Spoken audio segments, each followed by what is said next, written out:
Hi, my name is Susan Buchser-Lochocki, and I am running for President of the United States. This is a campaign video to discuss parents' tips or parental information. And as you know, I'm reading a book usually on Saturday mornings, releasing a new reading from a book called Treasury of Virtues, Stories to Grow On.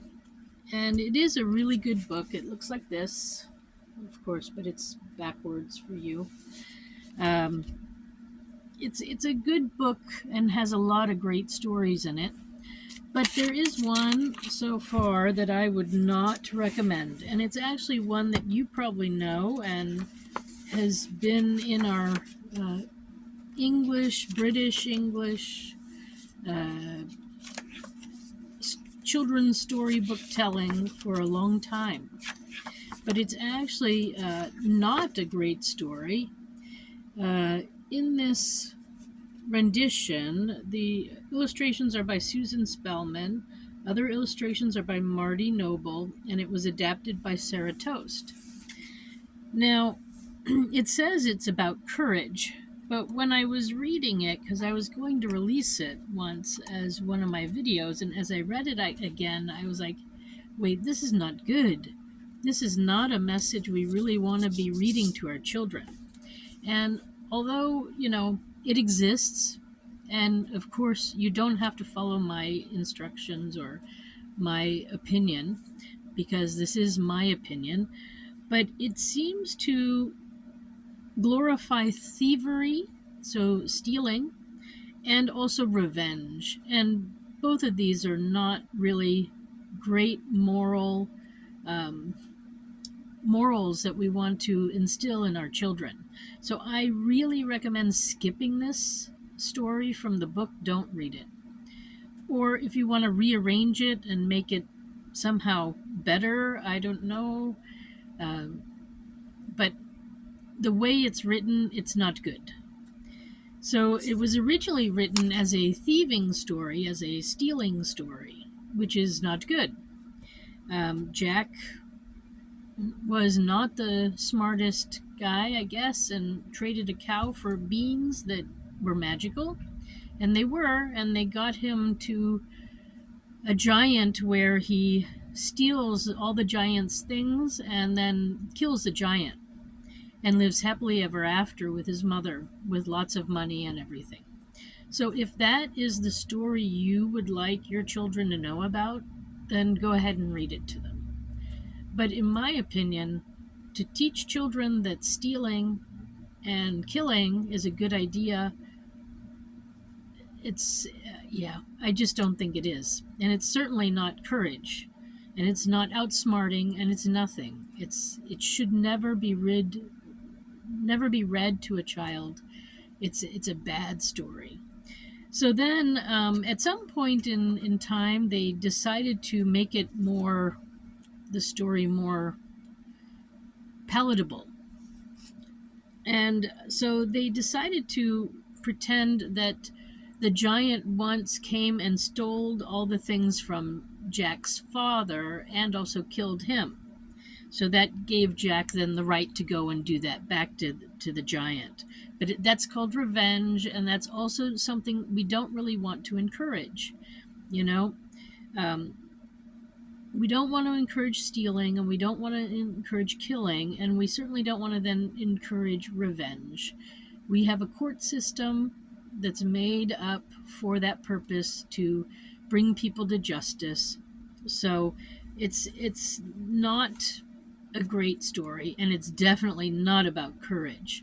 So I would really skip this story in the book, and if you have it at home, skip it too, because it just, especially if you say it to a boy, they'll get ideas about revenge, and they'll get ideas about stealing, and it's just not the way to go, in my opinion, and it's my tip. Don't read it. As parents, we are allowed censorship of what we allow our children to be exposed to, and this would be one that I definitely would not expose my child to. I don't think I did read it to Jesse. I'm pretty sure, I probably realized it back then that it wasn't a great story, and so yeah, I just you don't need it. There are so many other great stories in here. If you're looking for one on courage, it's the one that I read most recently, The North Wind. It's really a good one.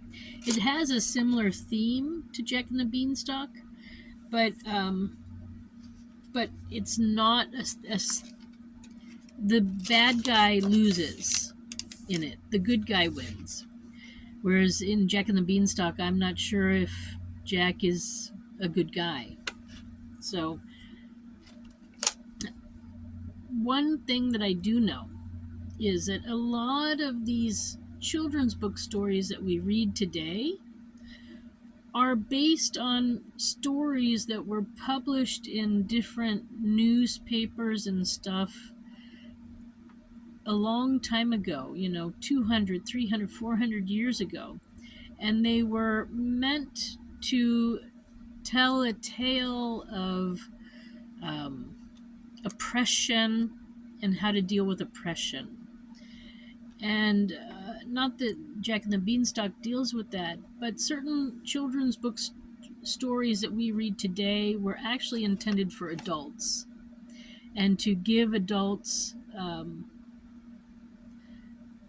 sarcastic political notions and ideas. So Jack and the Beanstalk, I suppose we could imagine it was actually like a king who might have been living in a high place, and then Jack got these beans that put him up at that high place too, so if you think of it more from an adult story perspective, and what is the lesson that we might be trying to learn is that trickle down economics doesn't work. Maybe that could be something that rich people don't always let the poor people have their things, and they sometimes make money in a magical way. These are all sort of topics that could be construed from the Jack and the Beanstalk story from an adult perspective. And as an adult, I go ahead and read the story. It's still not the best story anyways, even as an adult. And then it's anyways a very British story, so